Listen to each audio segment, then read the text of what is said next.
घराच्या light on दिसतात. जर मला कोणी बघितलं ना तर खोळ होईल. तुम्ही एक काम करा, तुम्ही आज जावा, मी तर बाहेरच थांबतो. सध्या अरे आई आणि अमृताला झोपायला अजून बराच वेळ आहे. तोपर्यंत बाहेरच थांबणार आहेस? नाही अजिबात नाही. एक काम करू, आपण मागच्या दरवाजाला जाऊ. अहो काय गरज आहे त्याची? उगाच संशय येईल त्यांना. तुम्ही एक काम करा, तुम्ही जावा बिंदास, मी थांबतो इथं. नंतर त्या झोपल्यावर बघू काय करायचं. सध्या अरे ऐका माझं, त्या झोपल्यानंतर मी येतो वाटलंस. हां बरं ठीक आहे. बरं आहे का? जेवणाचं काय करणार आहे? सुतक पाळलंय, मग घरात जेवण बनवायचं नसतं ना, मग कसं करणार मॅनेज? करीन काहीतरी मॅनेज. बघते मी. व्यवस्थित राहा, काळजी घे. हां जावा लवकर जा.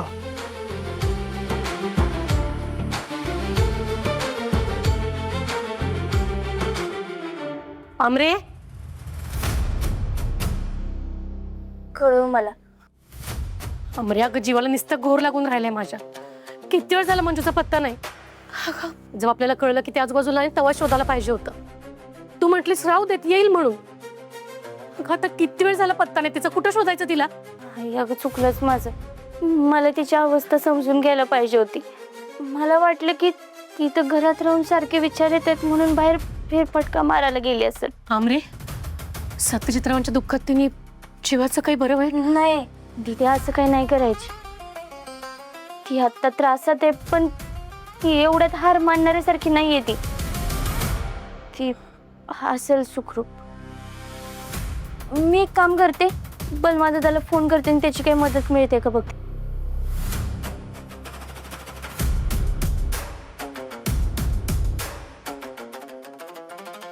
लागतोय का फोन? दिदे, अगं तू तर बाहेर गेलेलीस ना, मग आतमधून कशी आलीस? किचनच्या दरवाजाने. अगं पण तू होतीस कुठं? हा अगं इथंच होते बाहेर. बरं मला सांगा, जेवणाचं काय केलं का तुम्ही? नाहीतर मी बनवायला इथे. काय बनवलं नाही आहे ना काही? मी बनवते. मंजू, वाघमारे असं काय करताय? अगं सुटकात घरातली चूल नाही पेटवत.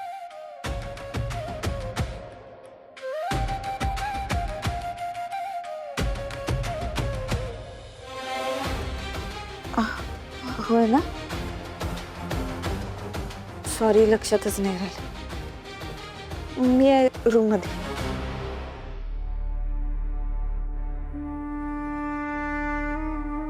आमरे अगं ही अशी काय करायला लागली? हा अगं मला पण काहीच समजत नाहीये. अचानक वेगळीच वागतेय ना. सत्यजित्रावांच्या जाण्याचा याच्या मनावर परिणाम तर नाही ना झाला?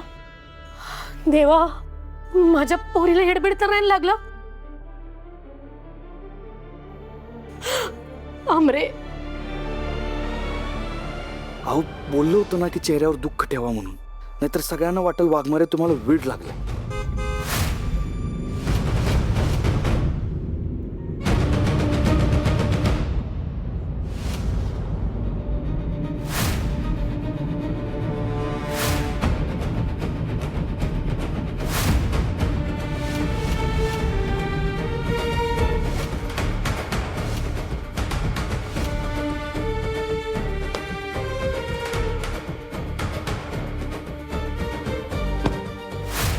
आर्यन, हा इथं काय करतोय?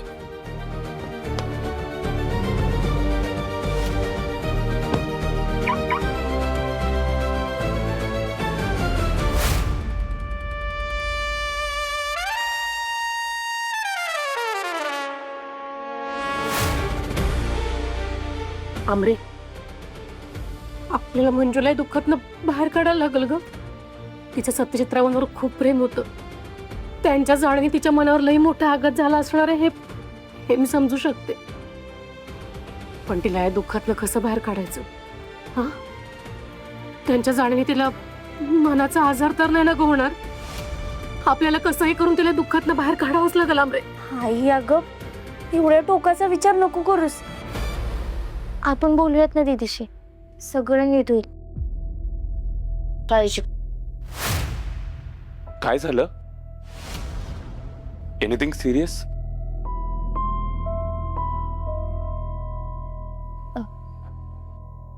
मंजिरी मॅडम बऱ्या आहेत ना?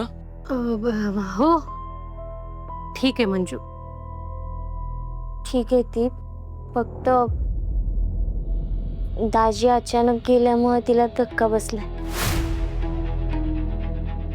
पण तुम्ही तर कसे?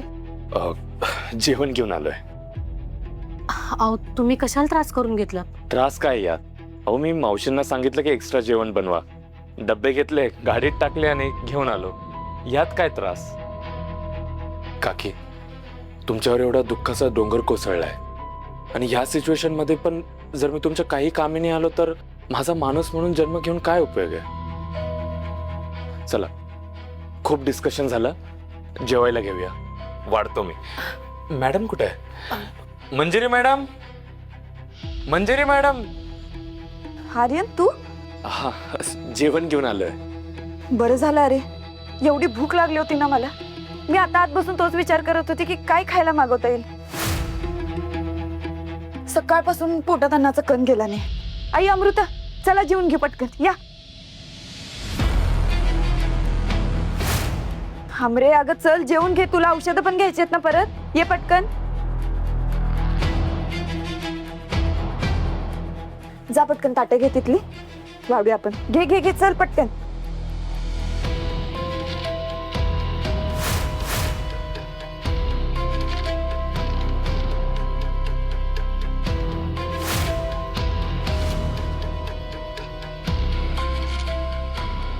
काय बघता अशा? जेवण गरम आहे तोपर्यंत खाऊन घ्या. चला बसा पटकन. आर्य, तू जेवून आलास? बस आमच्याबरोबर जेवायला ये. आई, तो चमचा दे.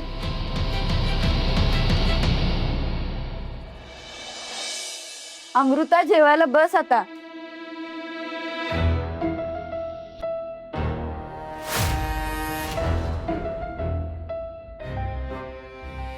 जेवण घेऊन आलाय, हे बाकी भारी काम केलं सार्यन. तू आहेस म्हणून काय काळजी नाही. आई, हे घे, आर्यनला पण द्या.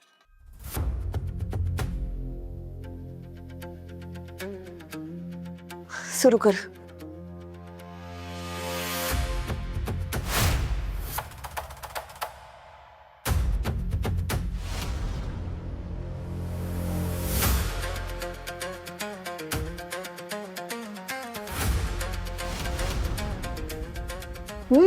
काय ना आई, सुरू करा जेवायला.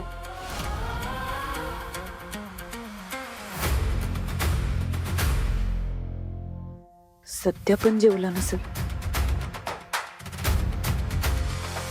काय झालं मंजिरी मॅडम? ओके आहात ना तुम्ही? आय मीन तब्येत वगैरे बरी आहे ना?